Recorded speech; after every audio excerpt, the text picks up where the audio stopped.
नमस्कार दोस्तों। 2021 में अफ़गानिस्तान में तालिबान का राज स्थापित हो गया था। पूरी दुनिया में खूब हल्ला मचा, इंडिया में भी खूब हल्ला मचा कि भई अब तालिबान का राज अफ़गानिस्तान में आ गया है। इंडिया में हर किसी के पास अपना एक ओपिनियन था कि गवर्नमेंट ऑफ इंडिया अब अफ़गानिस्तान के साथ कैसे एंगेज करेगी। क्या तालिबान जैसे रिजाइम के साथ कोई एंगेजमेंट पॉसिबल है और इंडिया इसको कैसे हैंडल करेगा, इसको लेकर के चर्चाएँ शुरू हो गई थी। लेकिन अब 2025 में जब पिछले महीने अक्टूबर में अफ़गानिस्तान के फ़ॉरेन मिनिस्टर आमिर खान मुत्ताक़ी साहब वो इंडिया आए और जयशंकर साहब के साथ उनकी मुलाकात हुई, जो कि फर्स्ट मिनिस्टर लेवल मीटिंग थी 2021 के बाद। उसके बाद अब कुछ कंक्रीट आउटकम्स आए हैं जिससे ये अब एनालाइज़ किया जा सकता है कि भारत कैसे अफ़गानिस्तान के साथ एंगेज कर रहा है। तो अब सही समय है जब इस पर कुछ चर्चा और ज़्यादा की जाए। तो आमिर खान साहब आए थे दिल्ली, उनकी मुलाकात हुई एस जयशंकर के साथ, जिसके बहुत अच्छे आउटकम्स आए और सबसे बड़ा आउटकम ये आया कि इंडिया ने अपने स्ट्रेटेजिक इंटरेस्ट को इससे साध लिया, क्योंकि आमिर खान साहब ने क्लियरली कहा है कि अफ़गानिस्तान की धरती का इस्तेमाल एंटी इंडिया एक्टिविटी के लिए नहीं होने दिया जाएगा और यही ज़रूरी भी था। तालिबान है तो ठीक है, तालिबान जो पुराना था उसने डरावना शासन किया जिसका एक छाप पूरी दुनिया में या इंडिया के दिमाग में भी है। थियोक्रेटिक कंट्री है Afghanistan. India on paper secular country है और सेक्युलर ही है। हम जब तक कोई बदतमीजी ना करे तो सारे धर्म को हम उचित सम्मान देते हैं, लेकिन अफ़गानिस्तान एक थियोक्रेटिक रूल है। तो वहाँ पर अब तालिबान जो नया आया है, तो ऐसा कई लोग मानते हैं कि ये तालिबान 2.0 जो है वो देवबंदी स्कूल जो थॉट है, जो यूपी बेस्ड है, सहारनपुर में जिसका हेडक्वार्टर है, उससे इन्फ्लुएंस्ड है और वो उतना खतरनाक नहीं जितना पहला वाला तालिबान था जो पाकिस्तान के देवबंदी स्कूल से इन्फ्लुएंस था और जिस पर सऊदी अरेबिया का भी इन्फ्लुएंस था। वो कहानी दूसरी है। ये तालिबान 2.0 है। तालिबान थोड़ा रिफाइंड वर्जन है, थोड़ा अच्छा तालिबान इसको कहा जा सकता है। ज़्यादा डिटेल्स आपको और इसमें रिसर्च करना होगा, जानना होगा, समझना होगा। लेकिन खैर कुछ भी हो, एक कंट्री है वर्ल्ड के मैप पे और इंडिया को उसके साथ इंगेज करना है, क्योंकि इंडिया का एक तरीके से वो नेबर है। और दूसरी बात ये है कि अगर इंडिया इंगेज नहीं करेगा तो वो एंटी इंडिया एक्टिविटी करने वाले जो टेररिस्ट ग्रुप हैं उनका ब्रीडिंग ग्राउंड बन जाएगा अफ़गानिस्तान। एक पाकिस्तान ब्रीडिंग ग्राउंड है ही। पाकिस्तान तो स्टेट पॉलिसी की तरह टेररिज्म को यूज़ करता है, लेकिन समझो कि एक और आपका नेबर इनका ब्रीडिंग ग्राउंड बन जाए, तो इससे अच्छा है उनके साथ एंगेजमेंट किया जाए। और इंडिया उनके साथ इंगेज्ड है, उनके साथ डायलॉग इंडिया कर रही है और इससे ये होगा कि इंडिया का जो काउंटर टेररिज्म एफर्ट्स है उसको कोई नुकसान नहीं पहुंचेगा, उसको एक फ़ायदा ही मिलेगा अफ़गानिस्तान के इस ऐलान के बाद कि वो अफ़गानिस्तान की धरती का इस्तेमाल एंटी इंडिया एक्टिविटी के लिए नहीं होने देगा। बदले में भारत ने क्या किया, जो भारत का वहाँ पर टेक्निकल मिशन था उसको Indian embassy in Afghanistan declare कर दिया और इससे ये हुआ कि अब हम डिप्लोमेटिकली जो है वो अफ़गानिस्तान के साथ हमारा डायलॉग शुरू हो गया है। हम डिप्लोमेटिकली इंगेज कर रहे हैं, यानी कि कुल मिला के बात यह है, तालिबान 1.0 हो या 2.0 हो, उसको हमने सेकेंडरी रख के अपने स्ट्रेटेजिक इंटरेस्ट को प्राइमरी रखा है।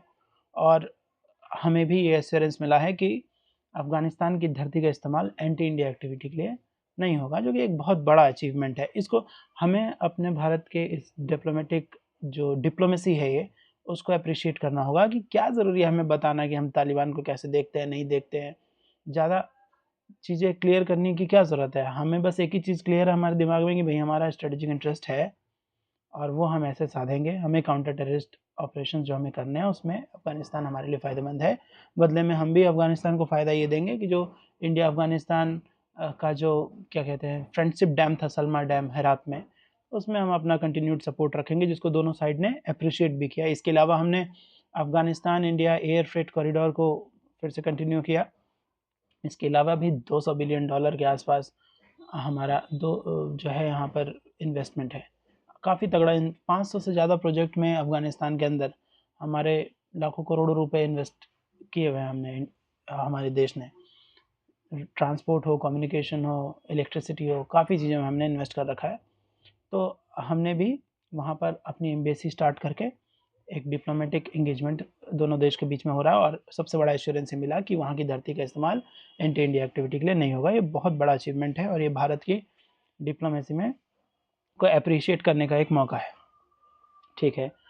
अब क्या होता है कि दोनों देश के बीच में ये एंगेजमेंट शुरू हो गया है और अब हम कंक्रीट तरीके से ये कह सकते हैं कि इंडिया ने अपना स्ट्रेटेजिक इंटरेस्ट को ही ऊपर रखा है। वो देश कैसा है, वहाँ का रूलर कैसा है, ये क्लियर करने की ज़्यादा ज़रूरत नहीं है। क्या इसमें कुछ चैलेंजेस हैं?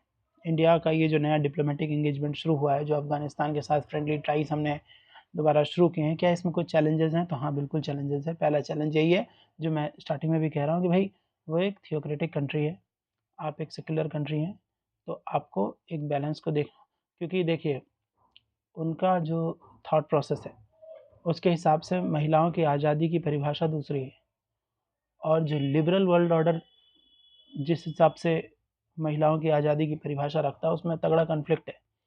तो ह्यूमन राइट्स कंसर्न उठते हैं, ह्यूमन राइट्स कंसर्न जो कि लिबरल वर्ल्ड ऑर्डर से इन्फ्लुएंस्ड है, वेस्टर्न आइडियोलॉजी से इन्फ्लुएंस्ड है, उसके पैमाने में जो तालिबान अभी थोड़ा सा, जिसको ऑपरेसिव कहते हैं लोग कि वुमेन के राइट्स को लेकर या फिर फ्रीडम को लेकर वो थोड़ा ऑपरेसिव है, तो वो थोड़ा एक कंसर्न आएगा कि एक मॉरल डिलेमा इंडिया के पास है कि कैसे स्ट्रेटेजिक इंटरेस्ट और ये जो एक मॉरल ऑब्लिगेशन एक है कि भाई वो तालिबान जो है वो ह्यूमन राइट कंसर्न्स हैं उसके साथ जुड़े हुए, इन दोनों को कैसे इंडिया बैलेंस करेगा, ये एक चैलेंज है।